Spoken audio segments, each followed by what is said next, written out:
welcome. It is Monday, September 29th.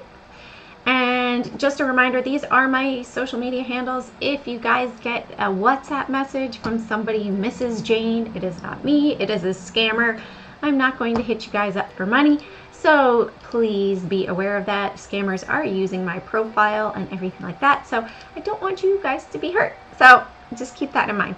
All right, so today we are going to look at the market, what's going on. We still have Evergrande looming. We have some news coming out about USD Tether that I spotted this morning being delisted from Netcoins. So let me just pull this up here. I'm just getting everything squared away so I can pull up my links. Let's look at the SPY as well. Let me tweet this out really quickly as well.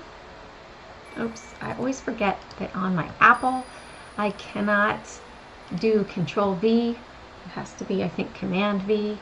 I always forget that.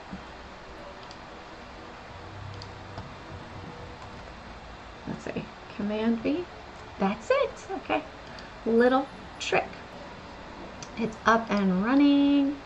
We've got the live stream going. Let's pull up the chart on the other computer here. Little streaming station set up, right? So when we look, hello Terry, hi Shovel, yeah, back. It's been busy still dealing with all the family stuff, but trying to get back to 5 days as well. But I see a head and shoulders formation setting up. I actually drew this line. Hey David, I drew this line on Friday morning, and it's crazy. When we look at the 45-minute chart, you see that it rejected right off of that line. I was like, no way, that is too cool that I saw that. Hello referral, saw that setting up over here. So are we going to break down below this trend line too? That's really been acting as support. And then next down would be down below 442. And then likely a test back down here, the 434 area, if we start to break down further. Now, we still have Evergrande looming in China, that they did not actually move forward with paying their debt. So that is no bueno, right? For the Chinese market, for the markets as a whole around the world. I'm going to pull this up here too. Let's see, it's going to link right here. All right, 2 seconds as it moves over. Let me pull this right here. Hey Vanessa, welcome. Put any questions in the chat that you like. So this is something that, you know, when we were talking about Y2K and we had the potential meltdown, right, for Y2K, for 2000. Let me move my nuts. Always good to have nuts at your desk as a trader. All right, so when we look here, we say, okay, well, hey, September 30th, we might have some issues with some gadgets, technology, that millions of smart devices are potentially going to stop working on Thursday. And that comes from a digital certificate that was widely used in electronic devices prior to 2017 will expire on September 30th. So some gaming consoles like PlayStation 3, Nintendo 3DS, as well as smart TVs, set-top boxes, not sure what that is, and IoT devices. Do you guys know what IoT devices are? And streaming platforms such as Netflix, Stan, Binge, and 7 Plus require the users to have this secure connection. So anything that requires a secure connection to a particular server could stop working. So if this happens to you on the 30th, do not be surprised. This has to do with a digital certificate. Which one exactly? I don't know. I haven't done the research on that. But a heads up that you might have some issues with the internet on, what is that, Thursday? I think that's Thursday. Yeah, Thursday, right? And let's see, there was something else interesting that USD Tether, no, that was, but Ripple XRP will redefine online payments, according to Goldman Sachs experts. We also have that what else is it here? This one. They might have to shut down the internet to ban Bitcoin, but this one with Tether, USD Tether, no, Netcoins, sorry, right here, this one. That IOTA, Internet of Things. Thank you, Vanessa. I learned something. Thank you for helping me learn that. So that Netcoins is going to be delisting USD Tether. So USD Tether has been linked to Bitcoin. So this is happening tomorrow, the 28th. So I'm not sure. I'm thinking there might be a potential pop in crypto based on the fact that they are delisting USD Tether. That is linked with Bitcoin. It was set up at the same time as Bitcoin. So maybe, I don't know exactly, but just be aware that there might be some activity with USD Tether. Oh, I'm on a TikTok video? Really? I have never done TikTok. So somebody must have taken my video and turned it into a TikTok. Who knew? I'm a TikTok star. Yeah, that basically, if we go and look at ISO 2022, that you will see that it's related to XRP, and potentially the reason why Goldman Sachs is saying, hey, XRP is going to revamp the internet payment world, right, with their technology. Somebody was like, well, why don't they just use the technology that Twitter has? And here we go, right? Check out this article. Ripple will redefine online payments, former Goldman Sachs expert. When you look at Ripple, you look that they were set up with this new banking standard that's going out around the world, due to be adopted November of 2021. And so XRP is one of them. And it has been out there. You have Brad Garlinghouse saying, hey, I'm setting this up to be the central bridge digital currency for around the world back in 2017. He wanted to solve the SWIFT problem. So there could be a big reason why the SEC has held it tied up in legislation. Maybe they wanted to absorb all of the coins from, XRP from the Ripple technology. However, it is set up, already being used in over 130 countries, I believe. Hold on, let's go there. Let's go to ripple.com. I'll check it out a bit more. I haven't been to their site lately. So instantly move money to all corners of the world. Join the network. See our customers. So let's check out the customers. Right? We have all over the world. Our customers can send money. Everything is now, they say RippleNet. That's new. That didn't used to be on the website. Offer peace of mind. Why are real-time payments more important than ever? So this is a good article about shaping the future of cross-border payments. That this is set up for payments around the world, eliminating the SWIFT system. Hey Troy, welcome. And so it can really get rid of wiring, right? If you have the ability to send everything through the Ripple network instantaneously around the world in seconds, why would you send a 3-day wire, right? International wire, you pay international wire fees, you have to get the bank information, blah, blah, blah, blah, blah. It's a headache, right? That's antiquated. We are in more modern technology. So let's check this out because I haven't seen this article. Why real-time payments are more important than ever. Let's dismiss the little cookies. So this is from June 2020. Okay, that's an old article. They just relocated the network, relocated the placement on their webpage. All right, so let's go back to that homepage again as well, because they have changed it and revamped it. So RippleNet, that's something new that they have put on here. RippleNet makes it easier than ever to run a high-performance payment business with the most advanced blockchain technology, which is what they wanted to set up and solve. 3 seconds to send a payment, modernized messaging, 100% transparency, liquidity solutions, $0 in pre-funding. Together with our customers, we are building a more inclusive financial system where more people and SMEs have access to better financial services. Learn more about RippleNet here. This is something new. NEOM's use of RippleNet in the Philippines and Mexico corridors. What does that say? We have been able to eliminate pre-funding requirements and offer faster remittances at lower cost.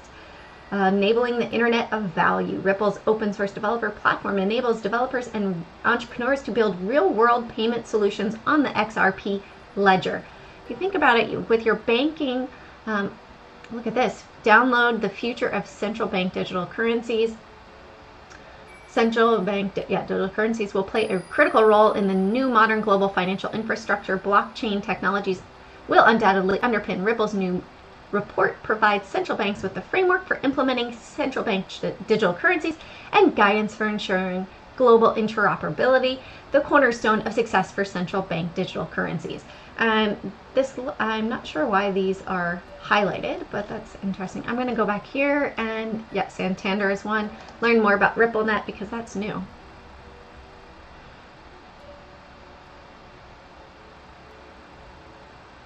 Yeah, let's see, Ripple Network, join the financial institution. So Bank of America is on RippleNet. We've got American Express. Let's see, explore the network. So those are just the same ones. Streamline global payments and reach of new customers. It's being used widely around, here we go, across 55 countries and 120 plus currency pairs right now. So on-demand liquidity available. RippleNet is already available. So it's already it's set up fairly well. We've got the China and Ukraine right here, as well as some of the African countries. I'm not sure what this one is. Maybe that's Ecuador. I'm not 100% on my geography. It looks like some of the islands still need it too. Maybe Colombia down here as well. So looks like we still have some countries that are working for RippleNet, but that it's already had lots of transactions going on it. So I'll do a bit more research on that. But look, ding, ding, ding, ISO 2022 evolved to meet the new global standard, right? Right on Ripple's page, right? So do some research, ISO 20022, learn, educate yourself. In my opinion, this is going to be huge because it's the Ripple network and you utilize the XRP coin on the Ripple network. All right, Jay? So yeah, XRP is part of that network. So back over here to the SPY. So we are setting up, it's interesting, we don't have that much volume here. We had volume on the dip right here, but it looks like we are having lower volume reversal pattern potentially from this downward trend, a head and shoulder setup. Let's check out QQQ today as well. Also down on the day, a little bit of money rotation into the Russell 2000. This also looks like a potential head and shoulder setup. If we break out up above here, 376, then I would say, hey, this head and shoulder setup is not functioning. But if we break down over here, then this would be that neckline. You know what? I think we might see a bigger move. Let's measure it again. No, I don't want the zoom in right here. 360, 350, up 1867. Let's do another measured move down here from 1867.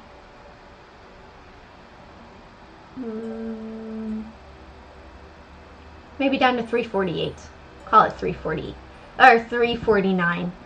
We could move down to 349 there potentially if we have this head and shoulders formation continue and a bigger drop right here. Might get stalled around that 358 area as well. Russell 2000 moving to the upside today.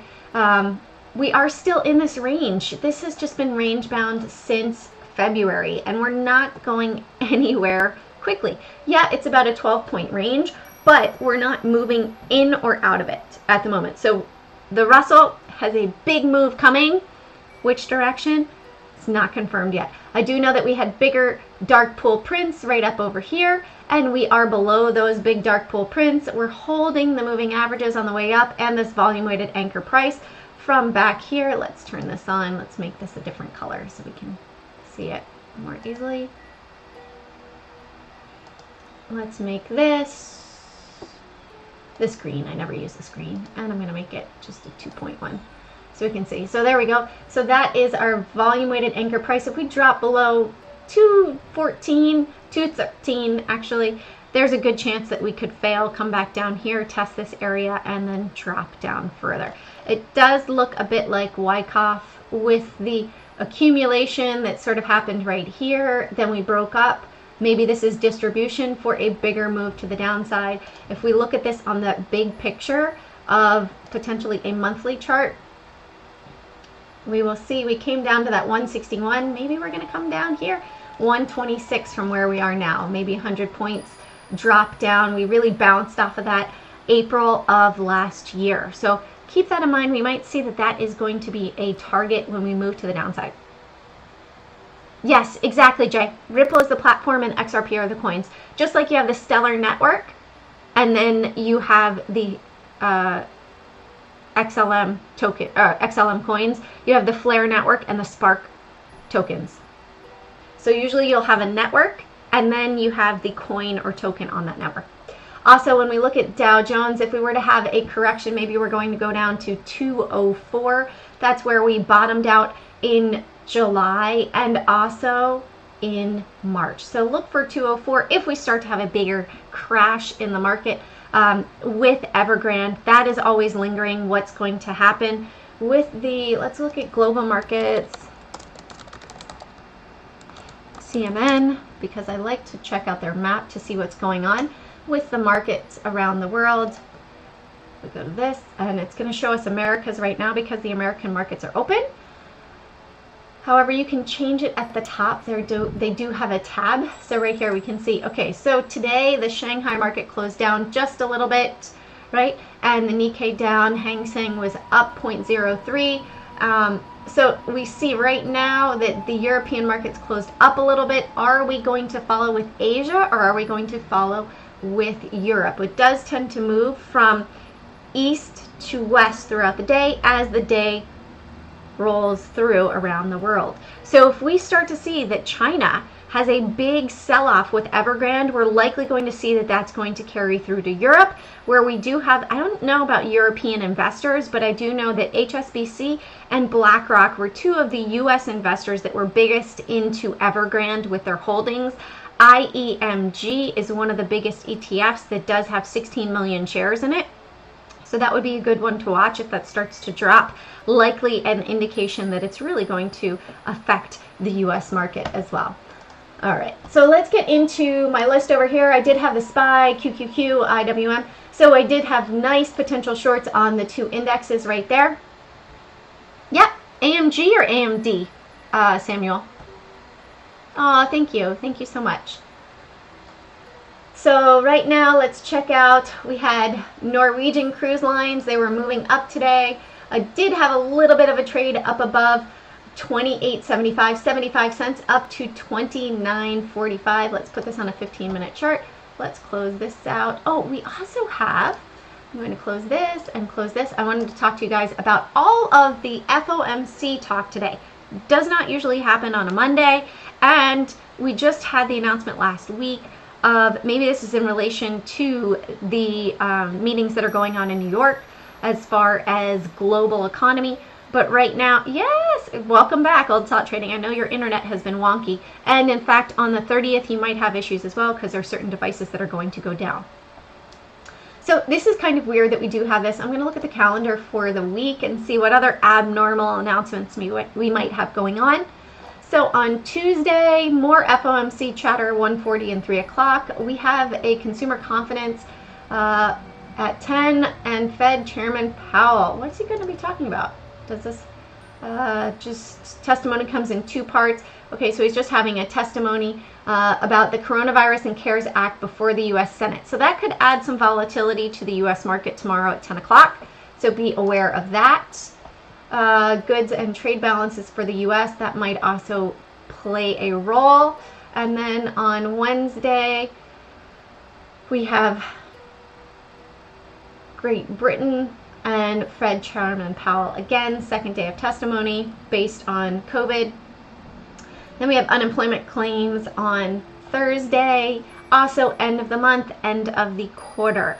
So we could see higher than normal volume on Thursday for everything, also options expiration. So we might see some bigger prints in relation to the expiration there.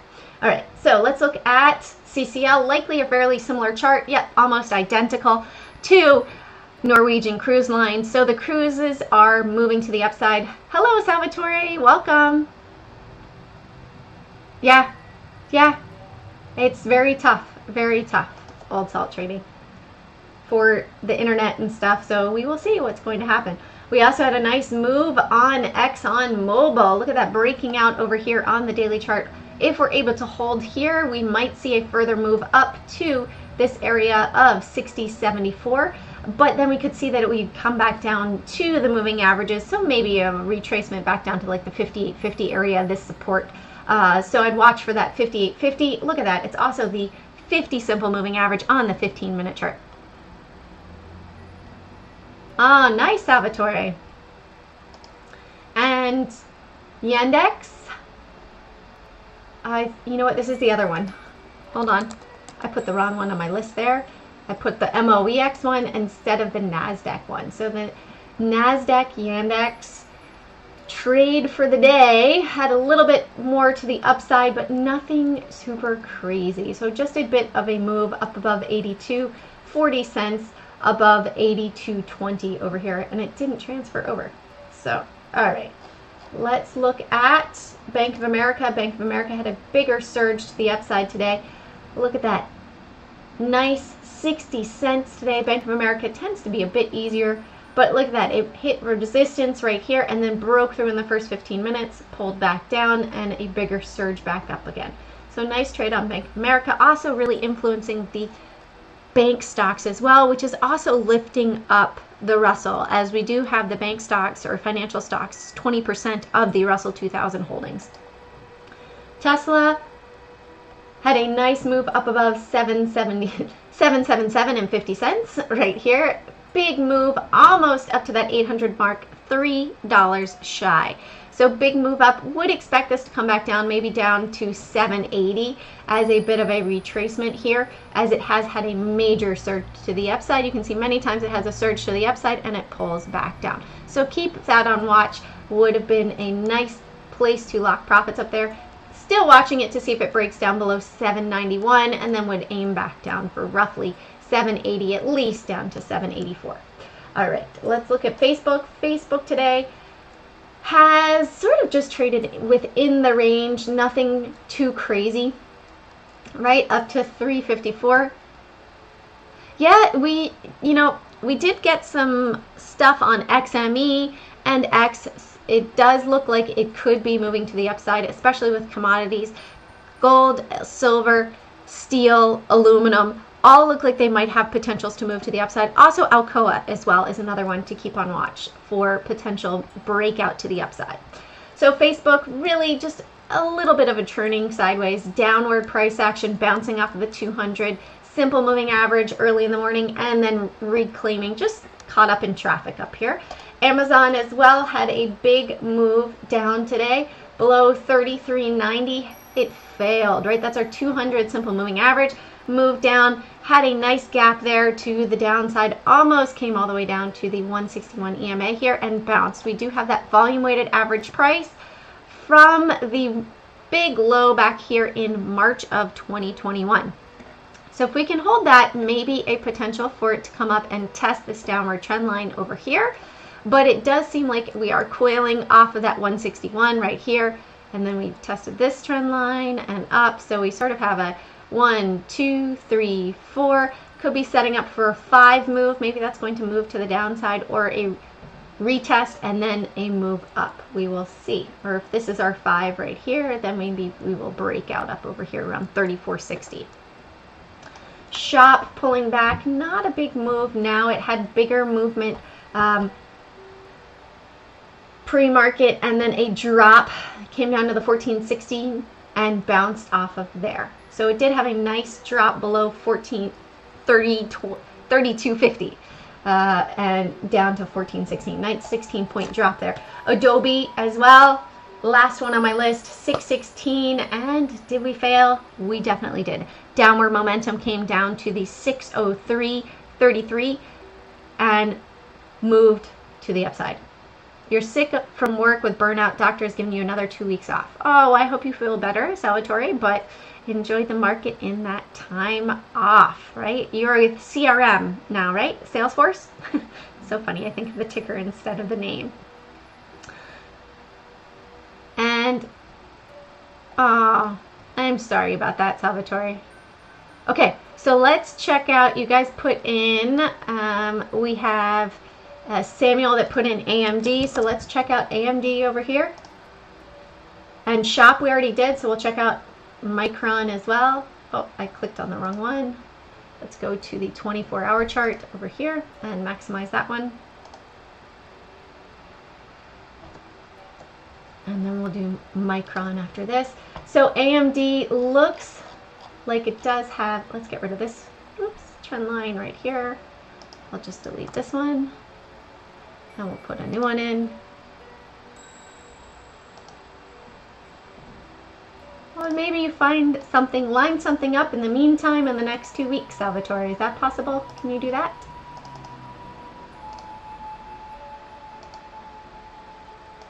We just are breaking out of this downward trend. Maybe that's what you saw, Samuel.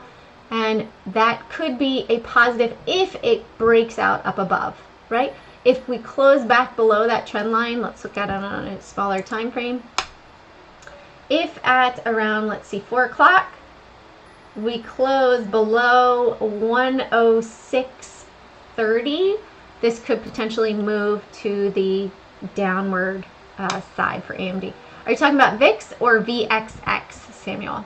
Because we tend to see more volume on VXX than VIX. And let's look at MU. Oh, nice. So that's good. Okay, so MU, Micron. Looks like maybe shoulder. I'm going to look at this on the weekly. Give me a clearer picture.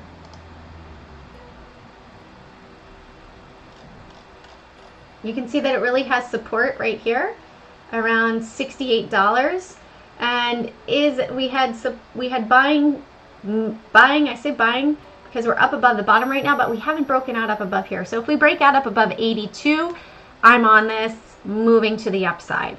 Until then, I would watch for 82 for breakout, and if I wanted to go long here, I would use 68 as my support. So $8.